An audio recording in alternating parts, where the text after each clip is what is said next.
बिस्मिल्लाहिर्रहमानिर्रहीम। अस्सलाम वालेकुम नाज़रीन, मैं हूँ इरफान असलम।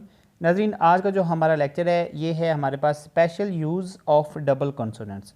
डबल कॉन्सोनेंट्स इससे पिछली वीडियोस के अंदर हमने डिस्कस किए थे। डबल कॉन्सोनेंट्स थे हमारे पास पी आर की सीरीज, जैसे कि P R, B R, T R, D R वगैरह थे, और इस तरह P L, B L, T L, J L वगैरह की सीरीज़ थी। उनको हमने नाम दिया था डबल कॉन्सोनेंट्स का। उन डबल कॉन्सोनेंट्स के जो हमने यूज़ था वो देखा था कि हमने जब पी आर की का वर्ड कोई स्टार्ट हो रहा है पी और आर से, तो हमने पी आर की हुक लिखी थी, और इस तरह अगर कोई वर्ड पी एल से स्टार्ट हो रहा था तो उसके लिए हमने पी एल की हुक लिखी थी। जैसे कि मैं आपके सामने वर्ड लिखता हूँ प्रे, तो ये पी आर की सीरीज के साथ है। ऑन द लाइन ये वर्ड आएगा तो हम इसको पी आर की सीरीज से लिखते हैं, साथ में लॉन्ग वावल ए लगा देते हैं, ठीक है जी। तो और इस तरह अगर वर्ड मैं लिखता हूँ प्ले, तो प्ले के लिए क्या लिखते हैं जी, प्ले के लिए हम पी एल की हुक लगाएंगे और साथ में वावल ए लगा देंगे, तो ये हमारे पास बन गया प्ले। लेकिन अगर हम वर्ड लिखते हैं पार्क, तो इसके लिए क्या है जी, इसके लिए हम पी आर की हुक नहीं लगाते, हम पी अलग लिखते हैं, आर अलग लिखते हैं और के अलग लिखते हैं। क्यों? क्योंकि यहाँ पे हमारे पास पी और आर के दरमियान क्या है, वावल। वावल का साउंड है, स्पेलिंग पे आपने नहीं जाना, आपने सिर्फ साउंड पे जाना है। पार्क के साउंड में पी और आर के दरमियान जो है वो वावल है। तो इसी तरह जब आपके पास पी आर या पी एल और इस तरह बी एल, टी एल के दरमियान वावल आ जाता है, तो तब आप ना तो पी एल की हुक लिखते हैं, ना बी एल की हुक लिखते हैं, और इस तरह ना टी एल की हुक लिखते हैं और ना ही चे एल की हुक लिखते हैं, ठीक है जी। तो इसी तरह जब पी और आर के दरमियान वावल आ जाता है तो तब आप पी आर की हुक नहीं लिखते, और इस तरह बी आर की हुक नहीं लिखते, और इस तरह चे आर की जो है वो हुक नहीं लिखते, और जे आर की हुक नहीं लिखते, ठीक है जी। तो ये था हमने डबल कॉन्सोनेंट्स के अंदर देखा था। लेकिन आज जो हमारा टॉपिक है वो है special use of double consonants. इसको स्पेशल का नाम क्यों दिया गया है? इसलिए नाम दिया गया है कि आज के इस लेक्चर के अंदर जो हम वर्ड्स डिस्कस करने जा रहे हैं उनके वो हम पी आर और पी आर की हुक के साथ लिखेंगे, अगरचे कि उनके दरमियान वावल आ रहा है। जैसे कि ये पहला वर्ड है, पहले हम वर्ड देखते हैं फिर आपको ये थ्योरी की समझ आएगी। पहला वर्ड है हमारे पास पार्सल, ठीक है जी। अब पार्सल में क्या है जी, हमारे पास पार्सल में हमारे पास लॉन्ग वावल आ का साउंड आ रहा है, ठीक है। तो जी इसी तरह जब वर्ड था हमारे पास पार्क, तो पार्क में जैसे कि हमारे पास वर्ड में वावल था तो हमने पी और आर अलग करके के अलग लगाया था। लेकिन यहाँ पे जो हमारे पास वर्ड है वो है पार्सल। तो पार्सल के लिए क्या है जी, सेम वही चीज़ है जो पार्क के साथ है, लेकिन यहाँ पे हम क्या करेंगे, हम पी आर क्यू के साथ लिखेंगे। पी आर क्यू को लगेगी, एस सर्कल लगेगा, साथ में एल का एल हम अपर ले जाएंगे, यानी कि जिस डायरेक्शन में एल जा रहा है उसी डायरेक्शन में हमने एस सर्कल पुट करना है, ठीक है। तो ये स्पेशल इसका यूज़ इसलिए है कि यहाँ पे अगरचे वावल आ रहा है लेकिन हम इसको पी आर क्यू के साथ लिखेंगे, और पी आर क्यू के साथ इसलिए लिखेंगे क्योंकि पी आर क्यू के साथ लिखना थोड़ा सा आसान हो जाएंगे इस तरह के वर्ड्स। लेकिन अगर हम इनको अलग अलग करके लिखते हैं तो कुछ इस तरह सी ऑकवर्ड सी आउटलाइन जो हमारे पास बनकर आएगी, जो कि वेवर नज़र आती है, और इसको लिखना भी मुश्किल होता है और बाद में इसको रीड आउट करना भी मुश्किल होता है। तो आज जो बाकी के वर्ड्स हैं वो ज़रा हम देख लेते हैं। Parcel, darling, dark, charm, direct, directly. तो ये थे कुछ वर्ड्स जो उसने बोला है कि इनके दरमियान अगरचे वावल आ रहा है लेकिन आपने इनको डबल कंसोनेंट के साथ ही लिखना है। थ्योरी हम देखते हैं, थ्योरी में इसने क्या बोला है। In a special group of words, कुछ स्पेशल वर्ड्स के साथ, the double consonant strokes are used although a distinct vowel comes between a consonant and hook L और हुक आर। वो कहता है जी कुछ ऐसे वर्ड्स का ग्रुप है जिनमें दो डबल कॉन्सोनेंट के साथ हम लिखेंगे अगरचे कि उनके दरमियान वावल आ रहा है, यानी कि आर या एल से पहले। The double consonant strokes are employed in order to secure briefer और मोर फिसाइल आउटलाइन। वो यहाँ भी वो ये बताना चाह रहा है कि डबल कॉन्सोनेंट के हम इन वर्ड्स के साथ डबल कॉन्सोनेंट इसलिए लिखते हैं ताकि हमारे पास एक आसान और एक शॉर्ट जो है वो स्ट्रोक बन जाए। अगर हम इसको डबल कॉन्सोनेंट के रूल के साथ इन वर्ड्स को नहीं लिखते तो फिर हमारे पास को जो वर्ड्स हैं वो थोड़े से वेवर नज़र आएंगे। जैसे कि मैंने आपको पार्सल लिख के बताया, इस तरह मैं आपको वर्ड लिख देता हूँ डार्लिंग, तो डार्लिंग उसने इस तरह लिखा हुआ है। लेकिन अगर हम इसको रूल के साथ लिखते हैं तो डी आर एल और एन के लगेगा, तो ये एक अजीब सी स्ट्रोक बन जाती है। वो कहते हैं कि हम इसको डबल कंसोनेंट इसलिए यूज़ करते हैं ताकि आपके पास एक फिसाइल और एक ब्रीफर, यानी कि आसान और एक शॉर्ट स्ट्रोक आपके सामने जो है वो नज़र आए आपको। और इस तरह the most important of these words are given below, कुछ जो इंपॉर्टेंट वर्ड्स हैं वो उसने दे दिए नीचे। although it is seldom necessary to vocalize these special outlines, a dot vowel may be indicated by writing a small circle instead of the dot, either after or before the double consonant stroke। या इस paragraph में वो ये बता रहा है कि इस तरह के जब आपके पास स्पेशल कॉन्सोनेंट्स आएंगे तो उसमें जो डॉट वावल है उसको आपने एक छोटे से सर्कल के साथ रिप्रेजेंट करना है, बजाय इसके कि आप डॉट लगाएं। लेकिन मेरा ये कहना है कि आप अगर डॉट भी लगाना चाहते हो तो आप लगा सकते हैं, नो प्रॉब्लम। लेकिन ये सर्कल वो इसलिए कह रहा है ताकि जब आप इस तरह का वर्ड लिखते हैं डार्लिंग, यानी कि आपको पता होना चाहिए कि डी और आर के दरमियान वावल है। लेकिन अगर आप वावल ऐसे भी लगा देते हैं, डॉट वावल भी लगा देते हैं, तब भी कोई परेशानी नहीं है। लेकिन अगर आप छोटे से सर्कल लगा देते हैं तो आपको क्लियर कट ये आइडिया हो जाएगा कि मैंने यहाँ पे डी और आर की हुक के दरमियान जो है पहले वावल पढ़ना है। तो अगर आप नहीं भी लगाते तो कोई ऐसा इशू नहीं है, क्योंकि आगे चलकर हम ये वावल्स वगैरह नहीं लगाते। हमने वर्ड की जितनी प्रैक्टिस करेंगे उसी प्रैक्टिस के हिसाब से जो इन वर्ड्स को जो है हमने वो पढ़ना है। तो ये सिर्फ लेक्चर की हद तक होते हैं, सीखने की हद तक होते हैं वावल्स, क्योंकि आगे स्पीड में जब हम जाते हैं तब वावल्स का कोई काम नहीं होता और ना ही हम वावल लगाते हैं। वावल उस वर्ड के साथ लगाते हैं जो कि एक जैसे वर्ड्स आ जाएं जिनमें डिफरेंस करना थोड़ा मुश्किल हो रहा हो, तो हम किसी एक वर्ड के साथ वावल लगा लेते हैं। तो मैं उम्मीद करता हूँ कि अभी तक जो पढ़ा है आपको समझ आ गई होगी। दोबारा मैं आपको फिर बता देता हूँ कि ये स्पेशल वर्ड्स हैं कुछ, इनके अंदर हम डबल कॉन्सोनेंट्स की हुक के साथ हम इसको लिखेंगे अगरचे कि हुक के दरमियान वावल आ रहा है। तो वावल जो उसने कहा है वो उसने कहा जी एक छोटे से सर्कल सर आपने रिप्रेजेंट करने हैं। मैं आपको वर्ड्स लिख के बता देता हूँ जो उसने वर्ड्स दिए हुए हैं। इस यहाँ पे जो उसने वर्ड दिए हैं वो सबसे पहले है पार्सल। पार्सल को उसने यूँ लिखा है पी आर क्यू के साथ अबव द लाइन पार्सल। जब ये अबव द लाइन है तो ऑटोमेटिकली आप इसके साथ लॉन्ग वावल आ ही पढ़ेंगे, चाहे तो आप लॉन्ग वावल आ लगा दें, चाहे तो आप छोटा सा सर्कल लगा दें, ये आपकी मर्ज़ी है, आपने लगाना है या फिर नहीं लगाना।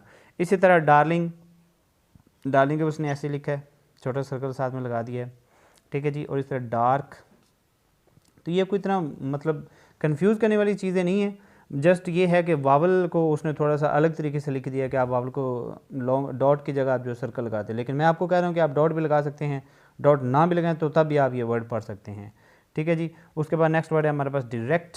डायरेक्ट के लिए जो भी वावल होगा आपने लगाना सर्कल ये है, इस तरह डायरेक्टली, ठीक है जी, ये बन जाएगा हमारे पास।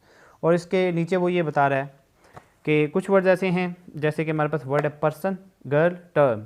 ये 3 वर्ड्स हैं। अगर हम इसको पढ़ते हैं, यानी कि पर्सन अगर मैं लिखता हूँ तो ये ऑटोमेटिकली पी आर क्यू के साथ आएगा और इसके दरम्यान वावल लगाने की ज़रूरत नहीं है। यहाँ पे भी वो यही चीज़ बता रहा है कि आपको पी और आर के दरम्यान जो है शॉर्ट वावल ई लगाने की ज़रूरत नहीं है।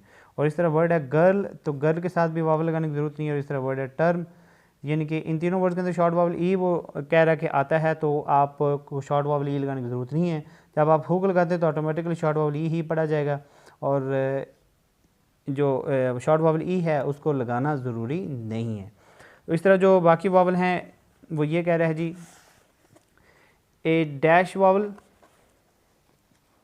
A dash vowel or a diphthong is shown by writing the vowel sign or diphthong sign through or at the beginning or end of the stroke। कहते हैं जी कुछ डबल कॉन्सोनेंट्स के वर्ड्स ऐसे हैं कि उनके साथ अगर आपने डैश वावल या डिफ्थोंग लगाना है तो या तो आप उसके स्टार्ट में लगा दें या फिर आप वर्ड को कट करके लगा दें या फिर वर्ड के लास्ट में लगा दें। जहाँ पे उस वावल की पोजीशन आ रही होगी आपने उस तरह लिखना है। जैसे कि हमारे पास वर्ड्स हैं, पहला वर्ड है हमारे पास कॉलेज। कॉलेज को उसने कैसे लिखा है जी, इसमें जो कि ओ का साउंड है उसने अबव द लाइन लिखा है। और चाहे तो आप यहाँ पे लगा दें, चाहे तो कहते हैं जी आप इसके स्टार्ट में ही लगा दें, क्योंकि ये स्टार्ट में आ रहा है तो फर्स्ट प्लेस है तो आप इसको उसके साथ मिलाकर भी लिख सकते हैं। इस तरह अकॉर्डेंस, ठीक है जी, यहाँ पे लगा सकते हैं, आप इधर भी लगा सकते हैं जहाँ आपका ईजी हो। लेकिन अगर आप मिला कर लिख रहे हैं तो वर्ड जो है वो एक अच्छा बन रहा है। इस तरह वर्ड है कोर्स। अब ये देखिए यहाँ पर आपको समझ आएगी। वर्ड कोर्स लॉन्ग वावल ओ है तो इसके लिए हम अगर डैश लगाते हैं तो ये नीचे लग जाती है, ठीक है जी। तो ये एक कोई इतनी भी ज़्यादा अजीब नहीं है, लेकिन अगर आप इसको कट कर लगाते हैं तो ये एक अच्छी स्ट्रोक सामने आ जाती है। और इस तरह वर्ड है हमारे पास कोर्ट। के आर को जब हम ऑफ करते हैं तो उसको यू से कट दें तो इट मीन ये वावल है। अगर आप वावल नहीं भी लगाते तो तब भी कोई बात नहीं है, आप पे डिपेंड करता है कि आप इसको पढ़ सकते हैं कि नहीं। अगर अपनी आप वावल तब लगेंगे जब आपको इस तरह के वर्ड पढ़ने हैं। जैसे मैं वर्ड लिख देता हूँ चर्च, अब आपको नहीं पता ये वर्ड क्या, अगर आप इसको थोड़ा सा कट कर देंगे तो आपको चे आर के फ़ौरन बाद जब शॉर्ट यू पढ़ेंगे तो आपको पता है जी कि ये वर्ड चर्च है, ठीक है जी। तो ये वावल सिर्फ सीखने के हद तक है, मैं आपको दोबारा बता रहा हूँ, ये कोई मतलब आगे चलकर कोई ख़ास यूज़ नहीं होते। तो इसके बाद ये बाकी वर्ड्स हैं, इनको आप रीड आउट कर लीजिएगा। एक वर्ड मैं आपको बता देता हूँ, वर्ड है कर्टसी, COURTESY। एक तो वर्ड के स्पेलिंग भी आप लोगों ने याद रखने होते हैं। कर्टसी को उसने किस तरह लिखा जी, कर्टसी, ठीक है जी। शॉर्ट यू है के और मतलब के आर के दरमियान, तो इसमें उसने शॉर्ट यू से कट कर दिया है। और टेसी है तो इसके साथ उसने एस सर्कल पूरा लेकर साथ में वाई वाई का डॉट लग जाए, ये बन जाएगा हमारे पास कर्टसी। और इस तरह अटॉर्नी है, लेक्चर है, वर्ड है लेक्चर, ये थोड़ा कन्फ्यूज़ करने वाला है, ठीक है जी। लेक्चर को उसने इस तरह लिखा है एल के और टी आर की हुक के साथ में यू लगा। असल में ये वर्ड लेक्चर है, लेक्चर, लेकिन हम इसको लेक्चर पढ़ते हैं, तो आप अगर चाहें तो आप इसको लेक्चर इस तरह भी यानी कि चे आर क्यू के साथ भी लिख सकते हैं। साथ में यू लगाना चाहें तो लगा लें, नहीं लगाना चाहें तो आपकी मर्ज़ी है। अगर आपने इस तरह लिखना है तो आप साथ में यू लगा लें तो भी ठीक है, नहीं लगाते तब भी आप इसको लेक्चर ही यानी कि लेक्चर ही पढ़ेंगे, ये कोई और वर्ड नहीं बनता।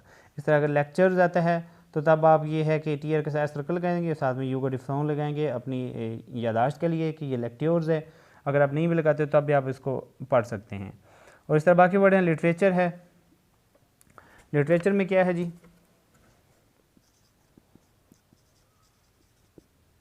अब लिटरेचर में भी वही यू वाली चीज़ आ रही है, लिटरेचर, तो इसको उसने लिखा है जी थ्रू तरह चला जाएगा लिटरेचर, और उसमें यू इस तरह करके लगा दिया। तो आप चाहें तो इस तरह करके लगा दें, ज़रूरी नहीं है कि आपने उसी तरह लगाना जिस तरह बुक ने लगाया, ठीक है जी। और इस तरह कुछ आगे दो वर्ड्स हैं एक जैसे, जो उसमें उसने बोला है डिस्टिंक्टिव वर्ड्स हैं, डिस्टिंक्टिव आउटलाइंस हैं। एक वर्ड है हमारे पास रिगार्ड और दूसरा हमारे पास वर्ड है रिग्रेट। तो रिगार्ड को उसने इस तरह लिख रहा है कि आर को ऊपर लगे और गे आर को ऑफ करके साथ में वो लॉन्ग वावल आ वाला सर्कल लगा दिया है। और लेकिन रिग्रेट के लिए वो ये कह रहा है कि आपने रिग्रेट के लिए क्या करना है कि आपने रिग्रेट के लिए गे आर को ऑफ नहीं करना, आपने पूरा वर्ड लिखना है, ताकि आप अगर रिगार्ड लिखते हैं तो आप इस चीज़ में कन्फ्यूज ना हो जाए, और अगर आपने रिग्रेट लिखा तो आप इस चीज़ में कन्फ्यूज ना हो जाए। यहाँ पर उसने अलग कर दिए दोनों वर्ड, रिगार्ड के लिए आपने इस तरह लिखना है और रिग्रेट के लिए आपने इस तरह लिखना है, क्योंकि जब आप ये आउटलाइन देखेंगे आपको फ़ौरन पता चल जाएगा कि ये रिग्रेट है, और अगर आप गियर हाफ करते हैं तो आपको फ़ौरन आइडिया हो जाएगा कि ये वर्ड रिगार्ड है। तो ये था हमारा आज का लेक्चर। इस लेक्चर के साथ जो हमारे पास एक्सरसाइजेज हैं वो आ जाती हैं 71, 72, 73 और 74, 75 और 76। 76 नंबर एक्सरसाइज तक इस लेक्चर के साथ हमारी एक्सरसाइजेज क्लियर हो जाएंगी, और मैं उम्मीद करता हूँ कि आप लोगों को इस लेक्चर की समझ आई होगी। अपनी तरफ से मैंने कोशिश की है कि आप लोगों को सादा करके समझाऊँ, और अगर फिर भी किसी चीज़ की समझ नहीं आपको आई तो काइंडली कमेंट करें, मैं आपको रिप्लाई कर दूँगा। अगर नहीं फिर भी समझ आती तो दोबारा फिर से हम इंशाल्लाह वीडियो बनाकर अपलोड कर देंगे। दोबारा लास्ट में मैं आपको फिर एक छोटी सी चीज़ बता देता हूँ, दोबारा फिर से रिवाइज़ कर देता हूँ कि ये डबल कॉन्सोनेंट्स हैं, इनके साथ वावल इनके दरमियान आता है, यानी कि पी आर और पी एल की सीरीज़ के दरमियान वावल आता है, तो फिर भी हम हुक के साथ ही लिखेंगे, क्योंकि अगर हम हुक के साथ नहीं लिखते तो स्ट्रोक्स जो हैं वो थोड़ी सी अजीब बन जाती हैं, लेकिन अगर हम हुक के साथ लिखते हैं तो स्ट्रोकें आसान और खूबसूरत बनती हैं। और जो वावल की इंडिकेशन उसने कहा जी आप इस छोटा सा सर्कल लगाएंगे, अगर आप सर्कल नहीं भी लगाते तो आप जो वावल का साउंड आ रहा है आप वो वावल भी लगा सकते हैं। डॉट वावल है तो आप डॉट वावल लगा सकते हैं, डैश वावल है तो आप डैश वावल भी लगा सकते हैं। जो भी वावल है वो आप उसका यानी कि उसका वही वावल लगा सकते हैं बजाय इसके कि आप सर्कल लगाते फिरें। और इस तरह जो बाकी वर्ड्स थे उन्होंने कहा जी अगर आपके पास डिफ्थोंग या डैश वावल आता है तो चाहे आप स्टार्ट में मिला के लिख दें, कट करके लिख दें, या फिर आप लास्ट में लिख दें। तो ये एक्चुअली इसमें वावल इंडिकेशन ही बताई है, कोई ख़ास इसके अंदर लेक्चर नहीं था। जब आप इन वर्ड्स को प्रैक्टिस करेंगे ना तो ये चीज़ें बहुत आसान हो जाएंगी। तो एक्सरसाइज की आपने प्रैक्टिस करनी है, 76 तक कल आपका काम पूरा होना चाहिए। कल हम इंशाल्लाह नेक्स्ट लेक्चर डिस्कस करेंगे।